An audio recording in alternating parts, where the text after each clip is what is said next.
Olá pessoal, estamos de volta aí, mais uma vez trazendo para vocês aí a segunda parte do nosso vídeo Gozos e Penas Futuras, o céu e o inferno.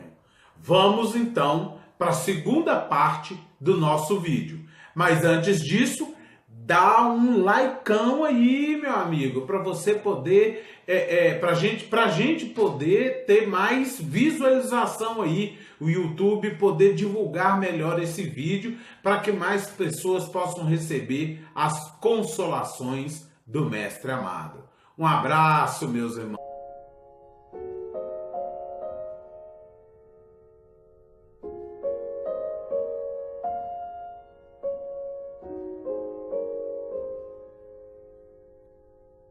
Bom, pessoal, dando continuidade ao nosso estudo sobre gozos e penas futuros, nós vamos falar hoje um pouco, dando continuidade, né, sobre o reino de Deus, sobre o inferno, sobre a geena. Jesus, em Mateus capítulo 8, versículo 12, diz o seguinte: e os filhos do reino serão lançados nas trevas exteriores. Ali haverá pranto e ranger de dentes. Está falando da geena, tá? Em Mateus capítulo 22, versículo 13, quando fala que será lançado nas trevas exteriores, algumas traduções também vão afirmar de inferno. Nessa tradução que eu vou falar, Mateus 22, 13, ele diz assim, ó: disse então o rei aos seus servos: amarrai-o de pés e mãos e levai-o, e lançai-o nas trevas exteriores. Ali haverá pranto e ranger de dentes. Está falando também sobre a geena. Lendo os livros do Velho Testamento, nós observamos que o conceito de vida após a morte dos judeus não foi sempre o mesmo. À medida que o tempo passava, nós vamos notando que o conceito dos judeus vai se modificando ao tempo de Jesus. Ao tempo dele, eles achavam que os maus iam para um lugar de sofrimento, mas que era uma condição temporária. A palavra, gente, para sofrimento eterno, nos nossos idiomas de hoje, não tem nada a ver com o que era no idioma antigo, tá? No idioma da época de Jesus. Porque não tinha essa conotação de eterno. Esse sofrimento que hoje nós entendemos como sofrimento eterno, naquela época não tinha essa conotação de eterno. Tinha só uma conotação de fim desconhecido, tá certo? Vai ficar lá por pouco tempo, vai ou muito tempo, numa espécie de tormento ou sofrimento, mas não é para sempre. Quando Jesus afirma ou diz na Bíblia sobre inferno, não tem a ver com o sentido que entendemos hoje, pois existia um contexto diferente na época. O contexto que Jesus falava naquela época era diferente do contexto que nós temos hoje. Mas, para falarmos sobre isso, vamos estudar, tá? Estudar um pouco sobre traduções. Porque entendendo as traduções, nós entendemos o sentido da palavra. Tem um livro muito bacana, que depois eu vou ver se eu compartilho esse livro com vocês ou deixo... Não, vou falar melhor. Esse livro chama As Parábolas de Jesus, de Haroldo Dutra Dias. Haroldo Dutra Dias é um grande juiz de direito, tá? De Belo Horizonte. E ele escreveu um livro excelentíssimo. Se eu tivesse com ele aqui em mãos, eu pegava e mostrava para vocês. Mas eu tenho esse livro. Ele chama As Parábolas de Jesus. Nesse livro, ele vai falar sobre linguagem idiomática, vai falar sobre várias questões que é necessário estudar sobre quando vamos buscar o entendimento da Bíblia, tanto do Antigo Testamento quanto do Novo Testamento. Tá. Aproximadamente 200 anos antes de Cristo, o rei da Grécia enviou a Jerusalém 12 anciões. E ele queria que os anciões recolhessem os textos sagrados, para assim traduzir os textos hebraicos e aramaicos para o grego, pois o grego estava se tornando o idioma oficial do mundo. Naquela época, o grego seria semelhante ao inglês de hoje.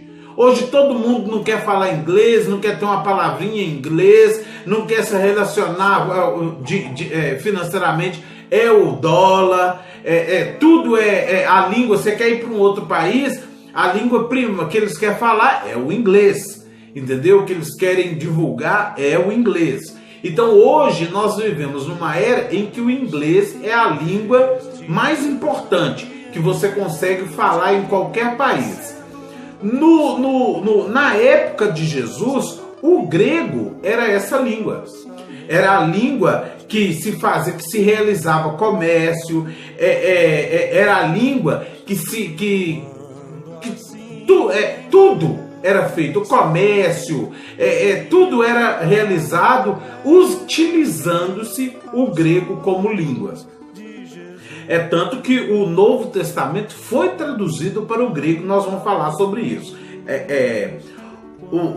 Eles queriam uma cópia da Torá na Biblioteca de Alexandria, mas eles queriam essa cópia da Torá em grego. Então eles tiveram dificuldades para traduzir algumas palavras do hebraico e do aramaico para o grego, tá certo? E foi feita uma tradução rápida. E dessa tradução da Torá veio a Bíblia, a qual nós conhecemos com o nome de Septuaginta. A Bíblia traduzida pelos 70 sábios. Por isso que ela tem esse nome, Septuaginta. Entendeu? Onde estava escrito Sheol na Bíblia hebraica, eles traduziram para Hades. Bom, quando se traduz Sheol para Hades, por um lado, é bom.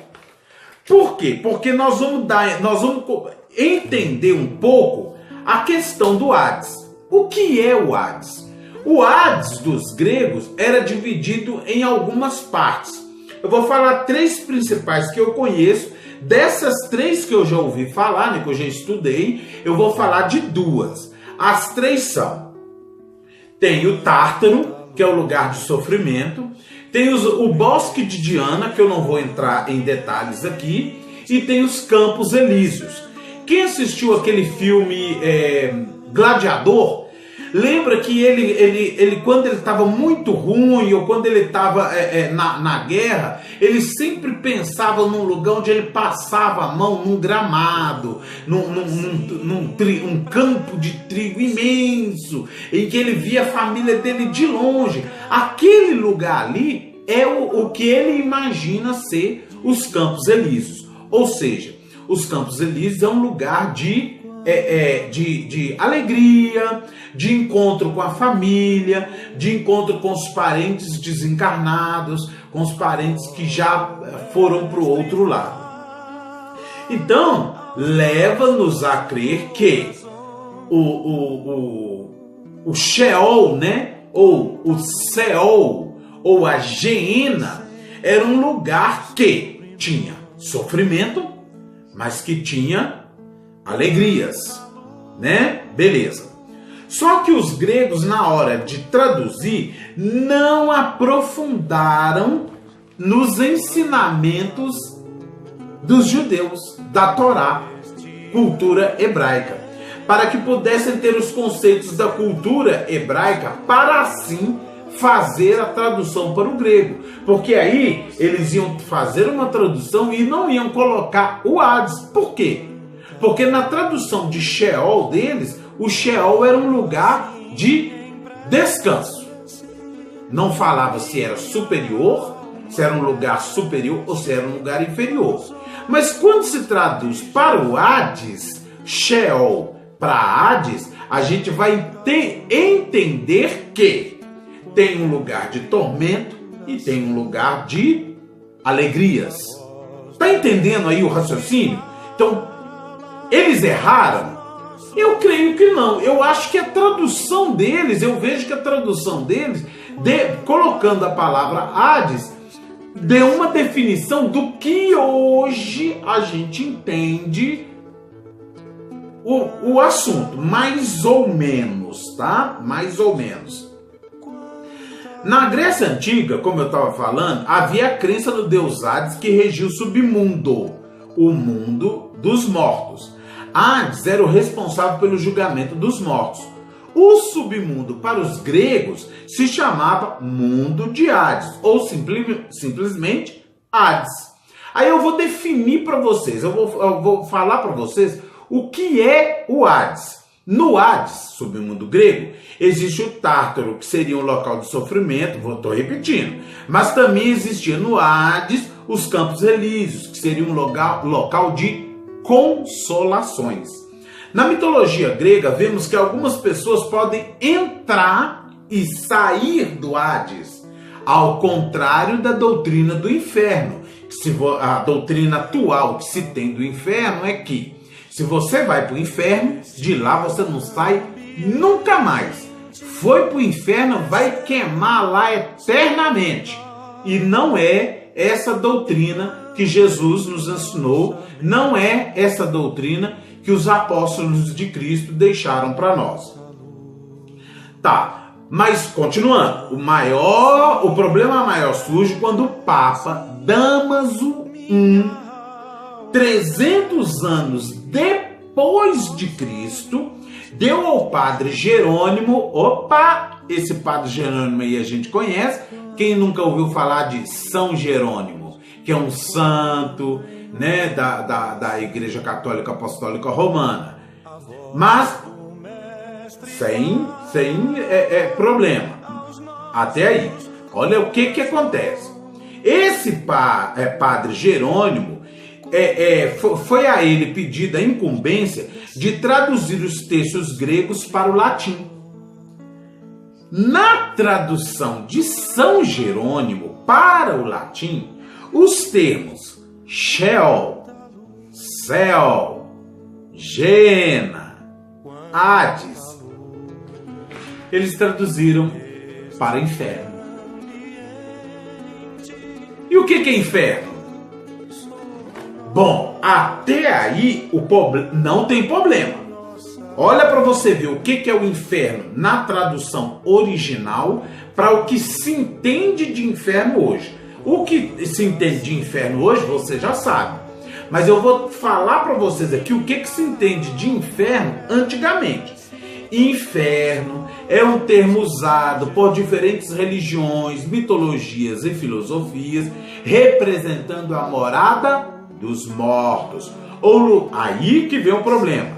Ou lugar de grande sofrimento e de condenação. A origem do termo é latina, que quer dizer infernum,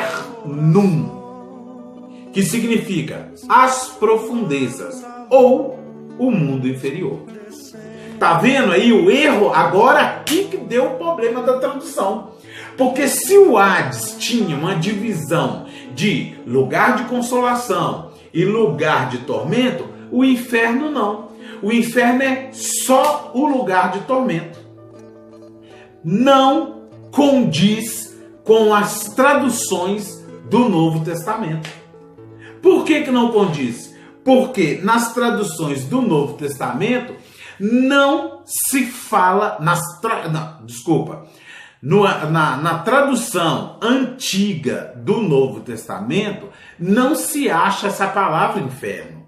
Se acha Hades, se acha Geena, mas não existe a palavra que o monge, que esse padre traduziu como inferno. Essa palavra é a mistura de Sheol, Céu, Geena e Hades. Viu como é que ficou deturpado? Cada uma dessas coisas aqui é uma coisa, gente. É uma coisa só. Mas nas traduções atuais, eles perderam o sentido original do Antigo e do Novo Testamento. Perderam o sentido original do hebraico, do aramaico e do grego. Entendeu? Tá. A definição do inferno atual coloca Deus como um vingador cruel que joga os maus num tormento eterno. Eterno. Então você comete um erro 2, 3 anos da sua vida e vai pagar pela eternidade pelo erro que você cometeu 2 ou 3 anos, ou 30 anos, ou 40 anos. Que Deus é esse cruel que condena um filho porque cometeu um erro? O que são 40 anos aos olhos de Deus, gente? Tá certo? Então vamos à etimologia da palavra inferno. A palavra inferno que hoje conhecemos origina-se da palavra latina pré-cristã inferus, lugares baixos, infernos. Na Bíblia Latina, a palavra é usada para representar o termo hebraico Seol e os termos gregos Hades e Geena sem distinção. A maioria das versões em idioma português seguem o latim e eles não fazem distinção do original hebraico ou grego.